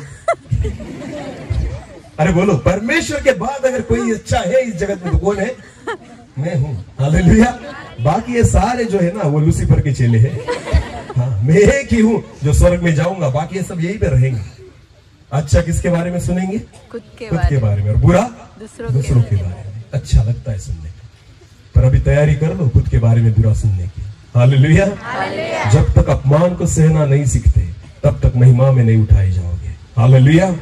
जब तक निंदाओं को सहना नहीं सीखते आप महिमा में नहीं उठाए जाओगे। आमीन। आपको पता है, जो लोग सैनिक बनते हैं, फौजी बनते हैं, मिलिट्री में जाते हैं, उनको सारी ट्रेनिंग दी जाती है, बराबर है ना? जरूरी नहीं है कि हर एक व्यक्ति लड़ाई में जाएगा, पर फिर भी उसको क्या सिखाया जाता है कि लड़ाई के समय खाने नहीं मिला फिर भी आपको क्या करना होगा? लड़ना होगा। तो बहुत बार बार उनको कुछ दिनों तक भूखा भी रखा जाता है, ट्रेनिंग में उनको दौड़ाया जाता है, उनको फायरिंग करवाई जाती है, रात भर जगाया जाता है। इन सारी चीजों का ट्रेनिंग उस समय दिया जाता है जब लड़ाई नहीं है। हालेलुया। पर फिर भी उनको खुद को तैयार करना पड़ता है कि अगर वैसा समय आया फिर भी मैं वहां पर लड़ सकता हूं। आमीन। तो वैसे ही ना खुद को तैयार कर लीजिए अपमान सहने के लिए। अपमान हो न हो कुछ फर्क नहीं पड़ेगा, पर खुद की तैयारी करनी होगी। आमीन। तैयारी करनी, निंदा सहने की तैयारी करनी, मार सहने की तैयारी करनी होगी। भले हो ना हो पर खुद को तैयार करो। आमीन। क्योंकि जो अपमान में बोया जाएगा वही महिमा में उठाया जाएगा। हालेलुया। वचन में लिखा है, इज़्ज़त के आगे दौड़ा और गुलहर के पेड़ पर जाकर चढ़ा, और वचन में लिखा है उसी मार्ग पर से कौन जाने वाला था? यीशु जाने वाला था। उसको पता था ये मार्ग यीशु का ही है। आमीन। मुझे खुद को अपमानित करना होगा। लोग कुछ भी कहे, लोग मुझ पर हंसेंगे, ये कैसे बंदर की नाई वहां पर बैठा है। एक अच्छा धनी व्यक्ति है, सारे लोग उसे पहचानते हैं, सारे लोग उसे सलाम करते हैं, फिर भी वो कहां पर बैठा है? पेड़ के ऊपर। खुद को अपमानित कर रहा है। तब तक बैठा था जब तक कौन न आ जाए, जब तक कौन न मिले, तब तक वो कहां पर बैठा था? पेड़ पर। लोग हंसते होंगे तो उतर जाना चाहिए था, लोग निंदा करते होंगे तो उतर जाना चाहिए था, लोग अगर उसका मजाक उड़ाते होंगे तो उतर जाना चाहिए था। नहीं उतरा। तुम कुछ भी कहो मैं नहीं उतरूंगा, तुम कुछ भी कहो मैं नहीं उतरूंगा। मेरी निंदा करो, मुझ पर हंसो, मेरा मजाक करो, मैं ये जगह नहीं छोड़ूंगा तब तक जब तक मुझे कौन न देखे, कौन न देखे। तब तक निंदाओं को सहो जब तक आपकी मुलाकात यीशु से नहीं होती। हालेलुया। तब तक निंदाओं को सहो, अपमान को सहो जब तक प्रभु आपको ऊंचा नहीं उठाता। आमीन। अपमान सहने के लिए तैयार हो जाओ। आमीन। तब तक आप प्रभु यीशु मसीह को नहीं देख सकते। क्यों? यही मार्ग किसका है? यीशु का है। बोलो किसका है? मेरे प्रभु यीशु मसीह ने सारी बातों को सहा। आमीन। हालेलुया। किसका बेटा था वो? परमेश्वर का इकलौता पुत्र। कहाँ रहता था? स्वर्ग में। बोलो कहाँ रहता था? स्वर्ग में कौन कौन रहता है? परमेश्वर और असंख्य स्वर्गदूत। हाँ, तो असंख्य स्वर्गदूत क्या करते हैं वहां पर? नित्य परमेश्वर की स्तुति आराधना। तो प्रभु यीशु मसीह को क्या सुनने की आदत थी? बोलो क्या सुनने की आदत थी? स्वर्गदूतों से निकली हुई आराधना, स्तुति और महिमा। हालेलुया। और जब जगत में आया तो क्या सुन रहा था? लोगों से गालियां। बोलो क्या सुन रहा था? गंदी गंदी गालियां। किसने सुनी? यीशु को आदत थी गाली सुनने की, निंदा सुनने की, गलत बातें सुनने की, फिर भी सहा। हालेलुया। कुछ उसने पाप नहीं किया था, कुछ गलती उसने नहीं की थी, फिर भी जो लोग थे ना, जिनकी योग्यता नहीं उसका नाम लेने की, वो भी उसको क्या दे रहे थे? बोलो क्या दे रहे थे? वो इतना पवित्र था कि मनुष्य की योग्यता भी नहीं उसका नाम लेने की, फिर भी एक मनुष्य जो पापी है वो उसको क्या दे रहा था? गाली। फिर भी किसने सही? यीशु ने सही। यीशु मसीह कहता है, प्रभु ये क्या करते हैं इनको पता, उनके पापों की क्या कर? क्षमा कर। आमीन। इसे कहते हैं नम्रता, इसे कहते हैं सहना। अपमानित हुआ, उसने सहन किया, मारा गया, कान में मारा गया, थूका गया, पीटा गया, बहुत गलत रीति से प्रभु यीशु मसीह को मारा गया। आपको पता है चाबुक से जब उसे मार रहे थे, कोड़े मार रहे थे, कितने कोड़े मारे? 39 कोड़े प्रभु यीशु को मारे। जब एक कोड़ा उसकी पीठ पर पड़ता था, आपको पता है जो रोमी शासन था ना, जो शासन जब सजा देता था तो 39 कोड़े मारे जाते थे। उसके पीछे एक कारण था कि उन कोड़ों में कील लगी थी। क्या लगी थी? ऐसी कील लगी थी, जब एक कोड़ा पड़ता था तो कील जो थी वो अंदर धंस जाती थी, और जब वो सैनिक उस कोड़े को खींचता था तो मांस का इतना लोथ बाहर निकल आता था। तो सारी जो पीठ थी ना प्रभु यीशु मसीह की, वो पूरी लहूलुहान हो चुकी थी और उसका मांस निकल चुका था। कितने कोड़े पड़े थे? 39। कितने कोड़े पड़े थे? क्या पाप किया था प्रभु यीशु मसीह ने? कुछ गलत बात की थी यीशु मसीह ने, फिर भी किसके लिए सहा? बोलो किसके लिए सहा? मेरे लिए। मेरे लिए। अगर मेरे लिए मेरा खुदा इतना सहता है तो मुझे उसके लिए कितना सहना होगा। आमीन। क्योंकि मार्ग तो उसका ही है। हालेलुया। जक्कई को पता था मुझे उसी मार्ग पर से जाना होगा। जिस मार्ग पर कौन आएगा? यीशु। हाँ, जो मार्ग किसका है? यीशु का। यीशु। अगर उस मार्ग में मैं रहूंगा तो ही किससे मिल पाऊंगा? यीशु से। यीशु से। हालेलुया। आपको भी वही चीजें करनी होगी और वही चीजें सहनी होगी जो किसने सही? यीशु ने। किसने सही? यीशु ने। यीशु ने। हालेलुया। वचन में लिखा है कि ज़क्कै उसी मार्ग पर गया और खुद को उसने नीचा किया, तब जाकर ऊंचा उठ सका। आमेन। तब जाकर गुलेर के पेड़ पर चढ़ सका। खुद को ऊंचा कीजिए और आप तभी ऊंचा हो सकते हो जब खुद को अपमानित करने की ताकत और इच्छा आपके जीवन में है। आमेन। किसके लिए? यीशु के। किसके लिए? किसको देखने के लिए? खुद को अपमानित करने की तैयारी करो। हालेलुया। कुछ फर्क नहीं पड़ता, कुछ भी फर्क। मैं कभी लोगों के लिए नहीं जीता कि लोग मेरी प्रशंसा करें, बिल्कुल नहीं। मैं किसी मीटिंग में इसलिए नहीं जाता कि लोग मेरी प्रशंसा करें। मुझे एक ही इच्छा है, मेरा खुदा मेरी प्रशंसा करे। हालेलुया। आप मेरा सत्कार मत करो, एक शॉल भी मत दो या फूल भी मत दो, खाने को भी मत दो, कुछ फर्क नहीं पड़ता। अगर मेरे पैसे से मैं सेवा कर सकता हूं, मेरे पैसे से खाना भी खा सकता हूं। हालेलुया। हाँ, अगर 1000 रुपए का डीजल अगर मैं खुद के खिस्से से डाल सकता हूं तो 200 रुपए का खाना खाना मेरे लिए बड़ी बात नहीं है। तो इसलिए मैं जाता ही नहीं। खाने के लिए, सत्कार के लिए, सम्मान के लिए मैं सेवा नहीं करता। मैं सिर्फ उस खुदा को प्रसन्न करने के लिए सेवा करता हूं। आमीन। तो मुझे कुछ फर्क नहीं पड़ता, कोई ताली बजाए न बजाए, कोई साहब कहे न कहे, सत्कार करे न करे। मुझे पता है मैंने उस सेवा को चुना है जिसमें अपमान है, उस सेवा को चुना है जिसमें निंदाएं हैं, उस सेवा को चुना है कि लोग मेरे बारे में कहेंगे। और मुझे पता है अगर मैं अपमान में बोया जाऊंगा तो महिमा में उठाया जाऊंगा। हालेलुया। हालेलुया। आज ये जरूरत है, अगर आप प्रभु यीशु मसीह से मुलाकात करना चाहते हो, उसको देखना चाहते हो, तो खुद को अपमानित करने के लिए तैयार हो जाओ। मनुष्य सम्मान करेगा पर आपको पता है परमेश्वर की नजरों से गिर जाओगे। हाँ, लोगों के मन देखकर मत प्रचार करना कि बार बार बुलाना चाहिए इस कलीसिया में। कुछ सेवकों को मैंने देखा है, गलत बातें नहीं बोलेंगे, पापों को नहीं दिखाएंगे, गलतियां नहीं दिखाएंगे, हंसा हंसा कर निकल जाएंगे। अरे पर हंस हंस कर नर्क में जा रहे हैं सब लोग।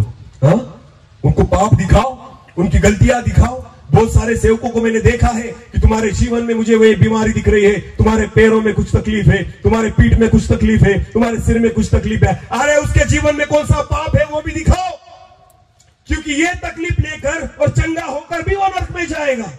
और जब पापों को दिखाओगे ना तब वो स्वर्ग में जाएगा। आमीन। तो परमेश्वर से दान इसलिए मत मांगो कि लोगों की बीमारी तुम्हें समझ में आए, इसलिए परमेश्वर से वरदान मांगो कि कलीसिया के पाप खुल जाए। हालेलुया। सामरी स्त्री को प्रभु यीशु मसीह ने चमत्कार नहीं दिखाया, उसको उसका पाप दिखाया। बोलो क्या दिखाया? कि तेरे कितने पति है और जो छठवां तेरे साथ है वो तेरा पति, तेरा पाप ये है। बीमारियां नहीं बताई उसको कि तेरे जीवन में ये तकलीफ है। मुझे ऐसा लगता है सामरी स्त्री तेरे पीठ में कुछ ना कुछ तकलीफ, हाँ प्रभु है, चंगा कर दे मुझे। चंगा होती फिर भी पाप में मरती। हालेलुया। फिर भी किस में मरती? पाप में मरती। प्रभु यीशु को पता था प्रॉब्लम बीमारी नहीं, प्रॉब्लम पाप है। बोलो क्या है? पाप है। यीशु मसीह ने क्या दिखाया उसको? ये तेरे जीवन में पाप है। आमीन। ये है प्रभु की सेवा, ये है प्रभु का मार्ग। जब आप लोगों को अपनी गलतियां दिखाओगे, उनकी गलतियां दिखाओगे, लोग आपका सम्मान नहीं करेंगे, पीठ पीछे कहेंगे ये तो खुद को क्या समझता है, क्यों बुलाया था इसको, आगे मत बुलाना। हाँ, इनको कुछ काम धंधा नहीं, हाँ, इसको ही सब समझ में आता है। अरे मुझे पता है 50% लोग अगर मेरे बारे में अच्छा कहते होंगे ना तो उससे भी ज्यादा लोग जो है ना मेरे बारे में गलत बातें करते होंगे। हाँ, कैसे ही समझ में आता है। भाई इतने साल हमने क्या सेवा ऐसे ही कर ली? अरे तुमने ऐसे ही की इसलिए लोग नहीं बदले। हालेलुया। हाँ, तुमने ऐसे ही की इसलिए लोग नहीं बदले। मेरा सेवा करने का उद्देश्य लोगों को मेरे बारे में बताना नहीं है, मेरा सेवा करने का उद्देश्य यीशु मसीह को दिखाना है। हालेलुया। जब तक आत्माएं ना बचे आपकी सेवा व्यर्थ है। जब तक लोग पछतावा न करे आपकी सेवा व्यर्थ है।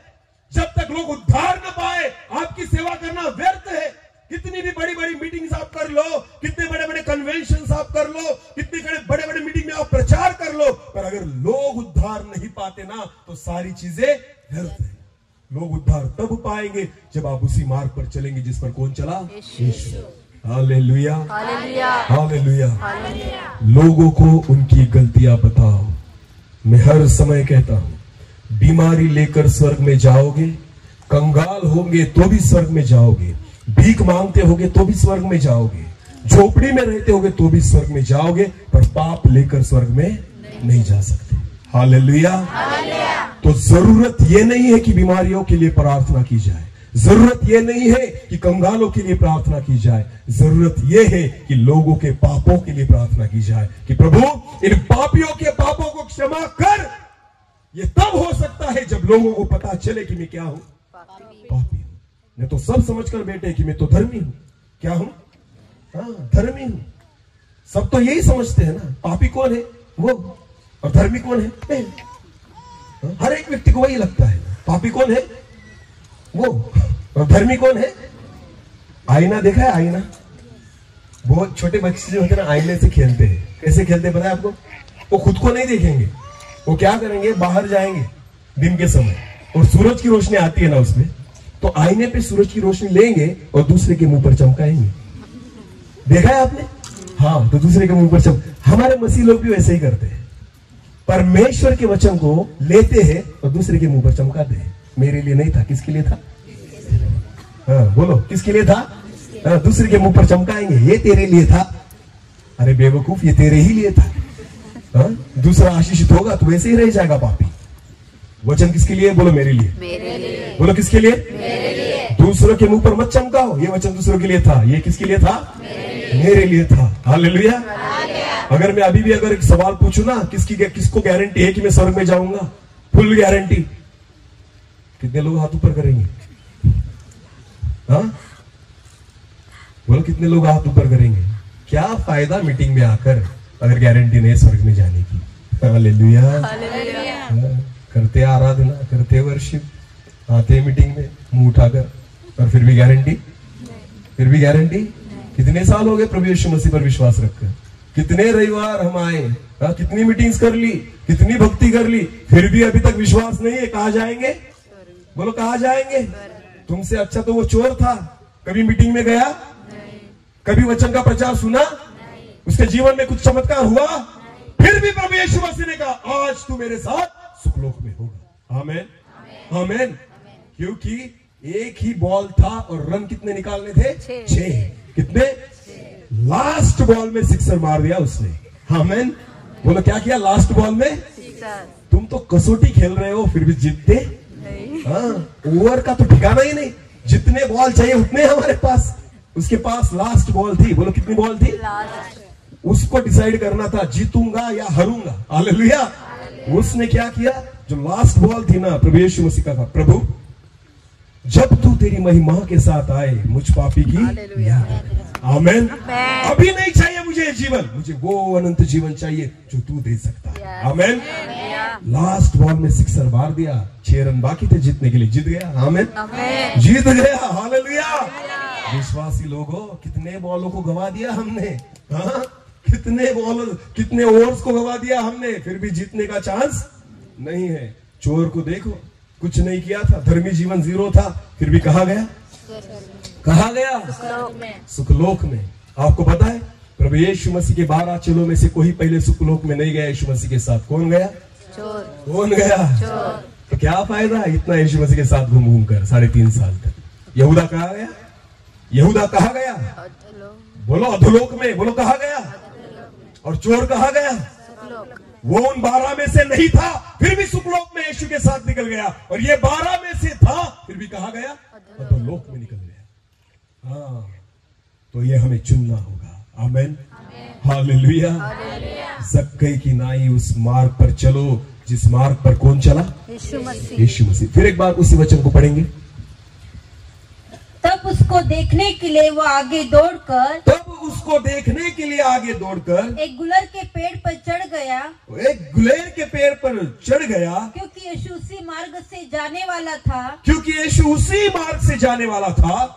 जब यीशु उस जगह पहुंचा, अभी देखिए, जब यीशु उस जगह पर पहुंचा तो ऊपर दृष्टि करके, जिस जगह पर आप अपमानित हुए हो, जिस जगह पर आपने खुद को झुकाया है, जिस जगह पर आपने प्रभु के लिए अपमान सहन किया है, उसी जगह पर प्रभु आपको मिलेगा। हालेलुया।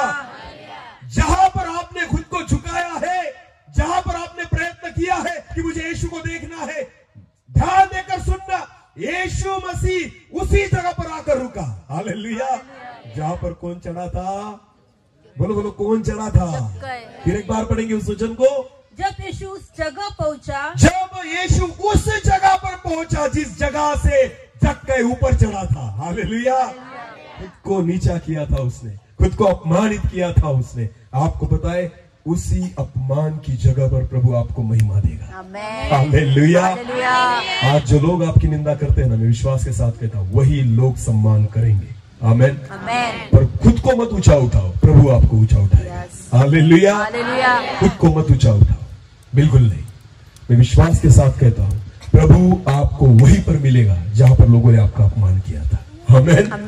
मेरे जीवन में मैंने अनुभव किया है। हालेलुया। आपको पता है, अगर आपको लगता है प्रभु ने आपको ऊंचा उठाना है, खुद को चुपचाप रखिए, कुछ भी मत कीजिए। आमेन।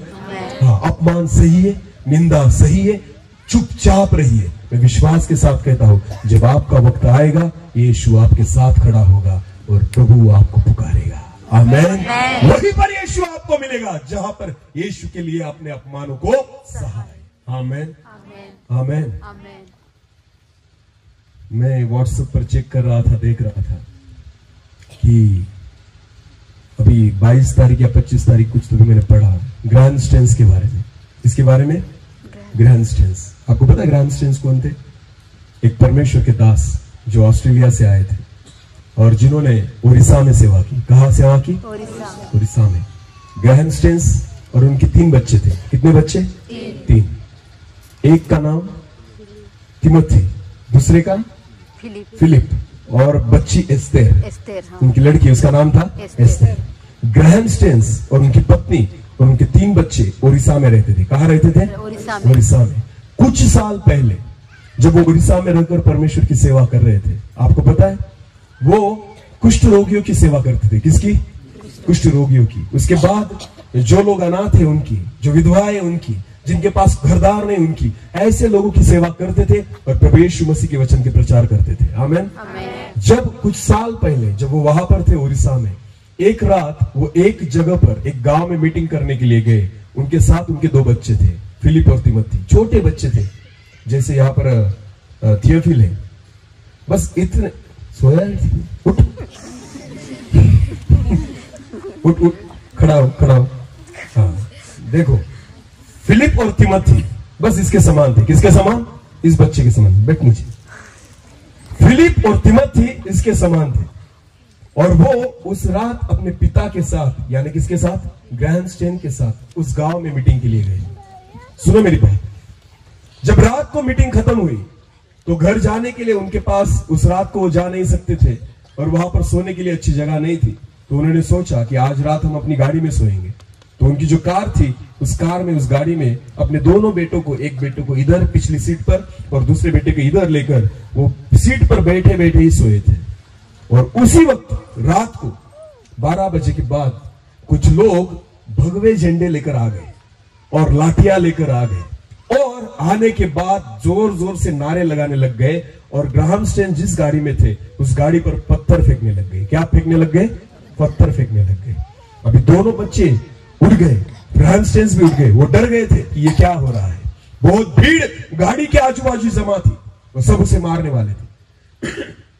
चिल्ला रहे थे, पत्थर से मार रहे थे, कांच फूट रही थी, पत्थर अंदर आ रहे थे। ग्राहम स्टेन अपने बच्चों को संभाल रहे थे। वो डर गए थे, बच्चे रो रहे थे कि पिताजी, पापा, ये क्या हो रहा है, डैडी ये क्या हो रहा है। सब बच्चे डर गए थे। और ऐसी चीजें होने के बाद अचानक एक व्यक्ति आया और उसने गाड़ी पर पेट्रोल डाला। बोलो क्या डाला? पेट्रोल डाला। और पेट्रोल डाल के जिंदा उन लोगों को वहां पर जला दिया। आपको पता है, बच्चे चिल्ला रहे थे। जब वो दरवाजे को ग्राहम स्टेन खोलते थे ना बाहर निकलने के लिए, तो बाहर के लोगों के हाथ में भाले थे। क्या थे? भाला था, भाले थे। जब वो बाहर निकलने का प्रयास करते थे तो भाले से उनको फिर एक बार अंदर घुसा देते थे, तो भाला उनको लगता था। बच्चों को लगता था। जैसे बच्चे बाहर निकलने के लिए प्रयास करते थे, क्योंकि उनको आग जो थी, उन आग की तपिश लग रही थी, उनको तकलीफ हो रही थी, तो बच्चे खुद को बचाने के लिए पप्पा से कह रहे थे, डैडी से कहते थे, पप्पा हमें बचाओ, हमें बचाओ। पर एक डैडी, एक पप्पा, एक बाप जो था ना, अपने बेटे को नहीं बचा पा रहा था। क्यों? क्योंकि वो जो लोग खुद को धर्मी कहते थे ना, कि हम सनातन धर्मी है, वो सनातन धर्मी जिंदा लोगों को वहां पर मार रहे थे। हाँ? अरे कुत्तों को भी पता चलता है, अगर उनके बच्चों को अगर मारा जाए ना, तो कुत्ता भी पीछे आता है मारने के लिए या काटने के लिए। आपको पता है ना, हमारे पास मुर्गी होती है। क्या होती है? मुर्गी। मुर्गी के बच्चों के पास भी अगर आप निकल जाए तो मुर्गी क्या करती है? हाँ, वो आती है आपको मारने के लिए, क्योंकि उसको पता है, उसको लगता है मेरे बच्चे सुरक्षित नहीं है। आपको पता है, ग्राहम स्टेन्स अपने बच्चों को बचाने के लिए प्रयास कर रहे थे, और ये जो बाहर खड़ी हुई भीड़ थी ना, जो खुद को धर्मी कह रही थी, जिंदा बच्चों को जला रही थी। सारे बच्चे, वो दोनों बच्चे जो थे ना, बाप से बिलक गए। बाप ने उन दोनों को ऐसे पकड़ लिया और जिंदा उनको गाड़ी में जला दिया गया। आपको पता है, जब दूसरे दिन जब ग्राहम स्टेन्स की पत्नी और उसकी बेटी को वहां पर बुलाया गया, सारे लोग कलीसिया के वहां पर जमा हुए। जब उन्होंने गाड़ी में देखा ना, तो वहां पर 3 डेड बॉडीज थी। कितनी? 3 मरे हुए लोग। दोनों बच्चों ने ग्राहम स्टेन्स को ऐसे पकड़कर रखा था, और ग्राहम स्टेन्स ने उनको ऐसे पकड़कर, वैसे ही स्थिति में वो मर चुके थे, पूरी रीति से जल चुके थे। पर तीनों बॉडी जो थी ना, एक दूसरे से ऐसी लिपटी हुई थी। आपको पता है, इतने अपमान के साथ, इतनी बुराई के साथ उनको वहां पर जला दिया गया। जब लोग देख रहे थे ना, गांव के लोग जो विश्वासी नहीं थे ना, वो भी कहते थे, जिन्होंने ऐसा काम किया है ना, अभी के अभी उनको फांसी पर चढ़ाओ। कहां चढ़ाओ? फांसी पर चढ़ाओ। पर जब ग्राहम स्टेन्स की पत्नी और उनकी बेटी वहां पर आई, तो ग्राहम स्टेन्स की पत्नी ने कहा कि मेरे प्रभु यीशु मसीह ने भी इतना कुछ सहा है, तो हम भी सहेंगे। मैं उन लोगों को माफ करती हूं जिन्होंने मेरे बेटों को और मेरे हस्बैंड को जिंदा जला दिया है। इसे कहते हैं प्रभु यीशु के मार्ग पर चलना। Hallelujah, hallelujah. आज तक हमने कुछ भी नहीं सहा, कुछ भी नहीं सहा। हमारा भाई अगर हमसे कुछ गलत बात करता है ना, फिर भी हम सहते नहीं। सीखो उन लोगों से जिन्होंने खुद के जीवन को दे दिया। किसके लिए? किसके लिए? उन्होंने अपने जीवन के द्वारा दिखा दिया। यीशु मसीह के मार्ग पर चलना, इसे कहते हैं। आमेन। अगर खुद को भी जलाना पड़े तो भी मैं तैयार हूँ। हाँ, यही तो प्रभु यीशु मसीह का मार्ग है। आपको पता है, जब तक आप अपमान में न बोए जाओ, खुद को आप नीचा न करो, आप ऊंचे नहीं उठाए जा सकते। हालेलुया। जक्कई को खुद को झुकाना पड़ा, तब जाकर। आपको पता है, जब ग्राहम स्टेन्स की हत्या वहां पर की गई, कुछ दिनों के बाद ही उड़ीसा में इतनी भयानक दुर्घटना घटी थी, नैसर्गिक दुर्घटना, बाढ़ आई थी। हजारों लोग उस बाढ़ में मर चुके थे। क्या लगता है आपको? मनुष्य न्याय नहीं करेगा, पर जीवित खुदा न्याय करता है। हालेलुया। तो खुदा से कैसे लड़ोगे? न्याय तो वही करेगा। अरे तुम विश्वासी लोगों को कितना सताओगे? एक परमेश्वर के दास ने कहा था, क्रिश्चियन लोगों को मत मारना, वो खटमल के समान है। किसके समान? खटमल पता है आपको? ढेकुन पता है? खटमल। एक व्यक्ति ने कहा था, क्रिश्चियन लोगों को मत मारना, वो खटमल के समान है, जितना मारोगे उतना बढ़ेंगे। हालेलुया। जितना मारेंगे उतना। उड़ीसा में देखो बेदारी आ चुकी है। आमीन। जब परमेश्वर के दास का लहू वहां पर बहता है ना, तो बेदारी निकल आती है। आपको पता है, थोमा का लहू वहां चेन्नई में पड़ा। आज चेन्नई में से हर एक गांव में एक प्रचारक घूम रहा है। हालेलुया। हाँ, जिन लोगों ने मारा, वहां थोमा का लहू गिरा है। आपको पता है, आज गांव गांव में जाकर देखो, एक साउथ इंडियन आपको जरूर मिलेगा। आमीन। वो क्या कर रहे हैं यहाँ पर आकर? पता है, थोमा के लहू का कर्जा चुका रहे। आमीन। यीशु को पता है, एक बूंद अगर मेरे दास का यहाँ पर गिरा ना, तो हजारों सेवक उठ खड़े होंगे। आमीन। हजारों सेवक उठ खड़े होंगे। हालेलुया। क्योंकि जो अपमान के साथ बोया जाएगा, वो महिमा के साथ उठाया जाएगा। आमीन। प्रियो, जक्कई अपमानित हुआ, पेड़ पर चढ़ा, उसी मार्ग पर दौड़ा, और वचन में लिखा है, खुद प्रभु यीशु मसीह उसी जगह पर आकर खड़ा हुआ। आमीन। और क्या कहा प्रभु यीशु मसीह ने? आगे बढ़े। जब यीशु उस जगह पहुंचा, तो ऊपर दृष्टि दृष्टि करके उससे कहा, जक्कई से कहा, हे जक्कई, हे जक्कई, झट उतरा, क्योंकि आज मुझे तेरे घर में रहना अवश्य है। आमीन। जो सिर्फ देखना चाहता था, यीशु मसीह कहता है देखना छोड़, आज मुझे तेरे घर में रहना अवश्य है, रहना अवश्य है। पहले वचन को पढ़िए 19:1 को। वो यरीहो में प्रवेश करके जा रहा था। यीशु को यरीहो में रहना नहीं था, बाइबल कहता है यरीहो में प्रवेश करके आगे जा रहा था। हालेलुया। पर जब जक्कई को यीशु ने देखा, जक्कई के विश्वास को उसने देखा, जक्कई के समर्पण को उसने देखा, यीशु ने कहा जक्कई झट उतरा, मुझे आज तेरे घर रहना अवश्य है। आमीन। मैं तो आगे जाना चाहता था जक्कई, पर तेरे प्यार के खातिर, तेरे विश्वास के खातिर, तेरे समर्पण के खातिर, तेरे भूख और प्यास के खातिर मैं आज तेरे घर रुकूंगा।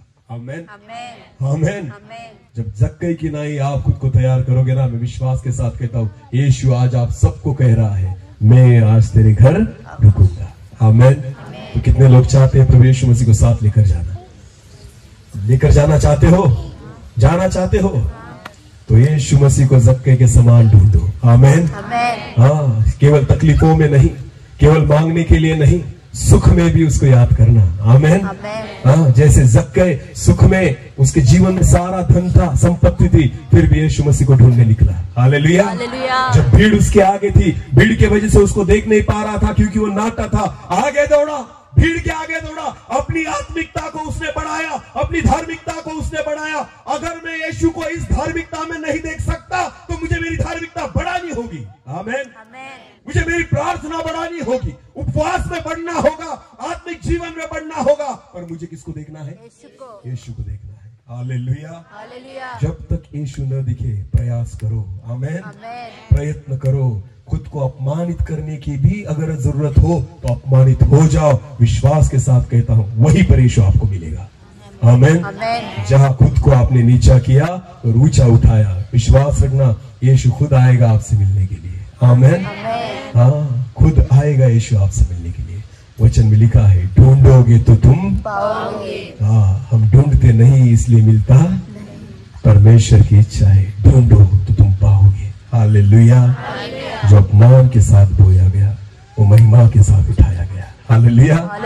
लोग हंसते होंगे जक्कई पर, जक्कई पागल के समान बैठा है पेड़ पर आपको पता है जब यीशु मसीह उसके घर गया होगा तब लोग क्या कहते होंगे, बाप रे हम तो यीशु से बात भी नहीं कर पाते। यीशु किसके घर गया? किसके घर गया? किसके घर खाना खाया? किसके घर सोया? जक्कई के। तो सारा अपमान महिमा में बदल गया। आमीन। सारा अपमान महिमा में बदल गया क्योंकि यीशु किसके घर गया? सारे लोग भूल गए जक्कई कहाँ चढ़ा था, पेड़ पर। उसके अपमान को सारे लोग भूल गए क्योंकि यीशु जिसके घर गया ना उसका घर ही मंदिर हो गया। आमीन। यीशु मसीह ने कहा हे जक्कई आज इस घर ने उद्धार पाया है। आमीन। आज इस घर ने उद्धार पाया है। तो जितना अपमान आपने सहन किया होगा ना, विश्वास रखिए एक ही दिन में सारी परिस्थितियों को परमेश्वर बदल देगा। आमीन। जितना भी कुछ सहा होगा सारी परिस्थितियों के मेरा प्रभु एक ही दिन में बदल देगा। विश्वास रखिए। आमीन। यीशु को देखने का प्रयास कीजिए। आमीन। सुनने में समाधानी मत रहिए, विश्वास रखिए मुझे किसे देखना है? यीशु को। भीड़ मत बनिए, भीड़ में कुछ फायदा होता नहीं। भीड़ के आगे दौड़ना पड़ेगा। किसके आगे? भीड़ के आगे दौड़ना पड़ेगा। आत्मिक स्तर को ऊंचा उठाना होगा, प्रार्थना में बढ़ना पड़ेगा, उपवास में रहना पड़ेगा। अब तब देखना परमेश्वर खुद तुम्हें मिलने आएगा। आमीन। प्रभु यीशु मसीह खुद तुमको मिलने आएगा। यहाँ पर हमारा वक्त समाप्त होता है। प्रियो, जिस वचन से हमने शुरुआत की थी कि मूसा जैसे उसने जंगल में एक तितली सांप को ऊंचा उठाया, अवश्य है कि मनुष्य के पुत्र को भी ऊंचा उठाया जाए। एक ही हमारा दर्शन होना चाहिए कि हमें किसे देखना है? यीशु को। और सेवकों का भी एक ही दर्शन होना चाहिए कि हमें किसे दिखाना है? यीशु को। किसको ऊंचा उठाना है? यीशु को। आमीन। यीशु को देखने का दर्शन लेकर जाना यहाँ से। आमीन। और आज आपने यीशु को पा लिया तो विश्वास रखिए आज यीशु कहता है मैं खुद तेरे घर आऊंगा। आमीन। और मैं तेरे घर रहूंगा। ये अवश्य है। आमीन। अपनी आंखों को बंद करेंगे, इस समय हम प्रार्थना में जाएंगे। धन्यवाद प्रभु जी, आप जीवित कलाम के द्वारा आपने हमसे बात की है प्रभु। सक्के के समान प्रभु खुद को हम झुकाए, अपमानित होने के लिए हम तैयार हो जाए प्रभु, क्योंकि आप तो जीवित खुदा के इकलौते पुत्र थे। फिर भी आपने अपमानों को सहा, फिर भी प्रभु जी आपने कीलों को सहा, उस कांटे के मुकुट को आपने सहा प्रभु जी। आपने लोगों की निंदाओं को सहा, आपने लोगों की गालियों को सहा, आपको मारा गया, आपको पीटा गया, आपको घसीटा गया, आपको कोड़े लगाए गए प्रभु। आपका शरीर लहूलुहान हो गया, आपका चेहरा लहूलुहान हो गया। ये सारी चीजें आपने सही, क्योंकि आपको पिता को ऊंचा उठाना था प्रभु जी। खुद को ऊंचा उठाने के लिए, खुद को ऊंचे पर चढ़ाने के लिए आप खुद अपमानित हुए, हम भी उसी मार्ग पर चल रहे हैं। आज उस यीशु को हम देखते हैं जो हमारे लिए क्रूस पर चढ़ा, उस यीशु को देखते हैं जिसका लहू हमारे लिए बहा, उस यीशु को देखते हैं जिसका हर एक जख्म हमारे पापों के लिए है। मैंने झूठ बोला और कोड़े उसने खाए, मैंने गलत बात की और कोड़े उसको लगे, मैंने दारू पी और उसको भाला मारा गया, मैंने तम्बाकू खाई, इन हाथों पे उसने कील सही। जो गलत बातें मैंने देखी, उस प्रभु यीशु मसीह को मारा गया, पीटा गया, उसके चेहरे पर मारा गया। गलत विचार मैंने किए और कांटों का ताज उसके सिर पर डाला गया। सब गलत बातें और पाप मेरे जीवन में थे, और यीशु मसीह पवित्र था, फिर भी मेरे पापों की सजा उसने सहा। प्रभु जी आपके उस महान बलिदान के लिए मैं आपको धन्यवाद देता हूं। मैं आपको ऊंचा उठाता हूं, जैसे मूसा ने जंगल में उस पीतल के सांप को ऊंचा उठाया, अवश्य है कि मनुष्य के पुत्र को ऊंचा उठाया जाए। हम अपने मन की तैयारी करेंगे। आज जिस प्रभु भोज के सामने हम आने वाले हैं, जिस रोटी में से हम खाने वाले हैं, उस प्रभु यीशु मसीह की देह को, जिस देह को हमारे लिए दिया गया, उधेड़ा गया, लहूलुहान किया गया, आज रोटी को मत तोड़ना। जब आपके हाथ में रोटी का टुकड़ा आए तो समझ लेना कि वो टुकड़ा यीशु के शरीर का है, जो मेरे लिए खींचा गया है, मेरे लिए उधेड़ा गया है। उस कोड़ों में लगने वाला वो मांस का लोथ है जो मेरे हाथ में दिया गया है। ये मेरे पापों की सजा प्रभु यीशु मसीह को हुई है। जब लहू का प्याला आपके सामने आए तो दाखरस समझ के नहीं पीना, ऐसे पीना जैसे मेरे प्रभु यीशु मसीह का लहू है, जो उसके हाथों में से बहा, जो उसके पैरों में से बहा, जो उसके सिर में से बहा, जो उसके पीठ में से बहा, जो उसके शरीर में से बहा है। बस उस लहू की वो बूंदे हैं जो आज में पीने वाला। खुद को तैयार कीजिए। Thank you Lord. अपने मन को तैयार करें इस पवित्र मेज के सामने आने के लिए। उसके उपकारों को याद करें जो उपकार परमेश्वर ने हमारे जीवन पर किए हैं। Thank you Jesus. प्रार्थना के साथ खुद के मन की तैयारी करें। Thank you Lord.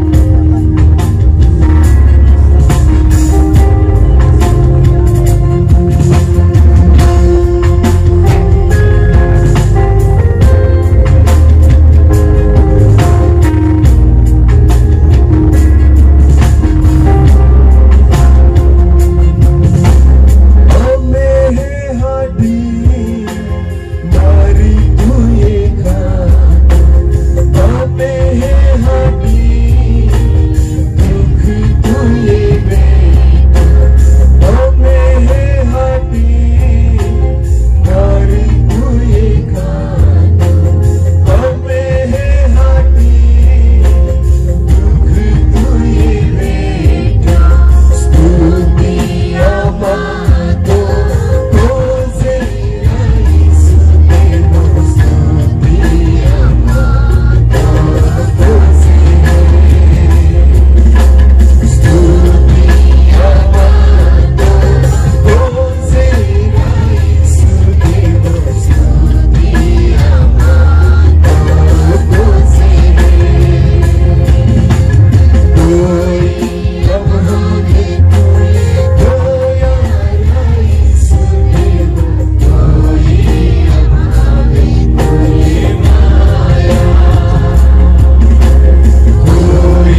प्रभु जी, जो दया आपने हम पर की है, जो प्यार आपने हम पर किया है, उस प्यार के खातिर प्रभु आपके प्राण को आपने हमारे लिए दे दिया, उस लहू को बहाया, शरीर को दे दिया, कोड़ों को सहन किया, उन सारी चीजों को, उन दुखों को, निंदाओं को, गालियों को, सारी चीजों को आपने सहा प्रभु, उस प्यार के खातिर जो प्यार आपने जगत पर किया। मैं आपको धन्यवाद देता हूं। उस क्रूस को आज मैं याद करता हूं, उस क्रूस के सामने मैं आता हूं जिस क्रूस पर मेरा प्रभु लटकाया गया, चढ़ाया गया, जिस क्रूस पर उसको ऊंचा उठाया गया। आज जो कोई उस क्रूस के ऊपर देखेगा, उस यीशु मसीह को देखेगा, वो उद्धार पाएगा, वो जीवन पाएगा। प्रभु मैं आपको धन्यवाद देता हूं उस बलिदान के लिए, मैं आपको धन्यवाद देता हूं उस प्यार के लिए, मैं आपको धन्यवाद देता हूं हम पापियों के लिए, उस जो बलिदान को आपने किया और हमारे पापों को आपने शुद्ध किया, क्षमा किया। मैं आपको धन्यवाद देता हूं। और आज फिर एक बार उस क्रूस के सामने मैं आता हूं, उस मेज के सामने मैं आता हूं, उस लहू के सामने मैं आता हूं, उस आपके शरीर के टुकड़ों के सामने मैं आता हूं जो मेरे लिए निकाले गए। खुद के मन की तैयारी कीजिए उस भोज में से लेने के लिए। ये केवल रोटी का टुकड़ा नहीं, ये केवल दाखरस नहीं, ये मेरे प्रभु यीशु मसीह का शरीर है, ये मेरे यीशु का मांस है जो हमारे लिए उधेड़ा गया, ये मेरे यीशु का लहू है जो मेरे लिए बहा गया है। अगर आपके बेटे का मांस अगर कोई निकाले तो आपको कैसे लगेगा? अगर आपके खुद के बच्चे का अगर कोई उंगली तोड़ के अगर आपके हाथ में देगा और आपको कहेगा खाओ, तो आप खाएंगे? तो कैसे उस जीवित पिता के एक पुत्र के मांस को आप इतने सहज रीति से खाते हैं? कुछ नहीं लगता हमें उस रोटी को खाते वक्त, क्योंकि हम रोटी समझ के खाते हैं, इसलिए हम तुरंत खा जाते हैं। पर जब आज परमेश्वर के दास आपके हाथों में उस रोटी का टुकड़ा देंगे, तो मन में ये सोचना कि ये रोटी नहीं, मेरे प्रभु यीशु मसीह का देह है, उसके मांस का टुकड़ा है जो उसके शरीर में से निकाला गया मेरे लिए। जब आप उसको खाओगे तो रोटी समझ के नहीं खाना। जैसे एक माँ को पता है कि अगर उसके बच्चे के शरीर में से अगर लहू निकलता है तो वो रो देती है। सोचो पिता कैसे रोया होगा, वो परमेश्वर कैसे रोया होगा जब उसके एक लौते पुत्र को लोग मार रहे थे, उसको उधेड़ रहे थे, उसके मांस को निकाल रहे थे, उसके लहू को निकाल रहे थे।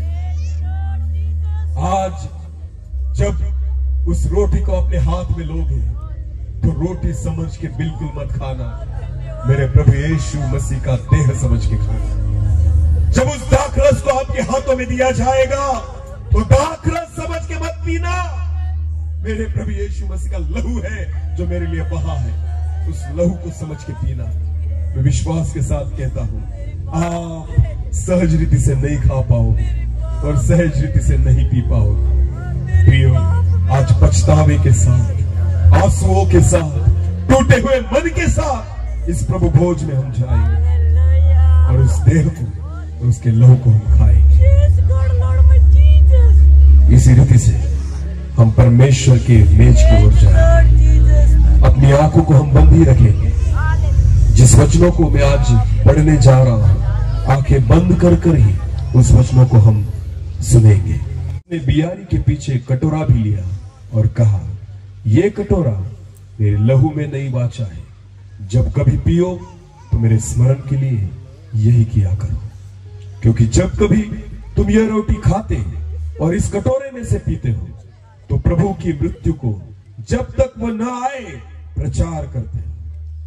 इसलिए जो कोई अनुचित रीति से प्रभु की रोटी खाए या उसकी कटोरे में से पिए, वो प्रभु की देह और लहू का अपराधी ठहरेगा। इसलिए मनुष्य अपने आप को जांच ले और इसी रीति से इस रोटी में से खाए और इस कटोरे में से पिए, क्योंकि जो खाते पीते समय प्रभु की देह को न पहचाने, वो इस खाने और पीने से अपने ऊपर दंड लाता है। प्रिय वचन में लिखा है, अगर आप उस रोटी के मर्म को, उसके भेद को नहीं समझते अगर रोटी समझ के आप खाते हो तो वचन में लिखा है कि आप खुद के ऊपर दंड को लाते हो। इसलिए जब आज इस रोटी को आप अपने हाथों में लोगे तो उसे रोटी समझ के मत खाना, यीशु की देह समझ के खाना, उसका मांस समझ के खाना जो मेरे लिए उधेड़ा गया है। लहू को जब पियोगे दाखरस समझ के मत पीना, उसका लहू समझ के पीना। क्या आपके बच्चे का लहू आपको पिलाए तो आप पिएंगे? नहीं पी सकते। वैसे ही जब आज प्रभु यीशु मसीह का लहू आपके सामने आएगा, पछतावे के साथ उसे पीना, टूट कर पीना, रोते हुए पीना, क्षमा मांगते हुए पीना, क्योंकि ये मेरे लिए बहा है, मेरे पापों के लिए बहा है। प्रियो, खुद के जीवन को हम तैयार करेंगे और इस समय हम परमेश्वर की मेज की ओर जाएंगे। परमेश्वर के दास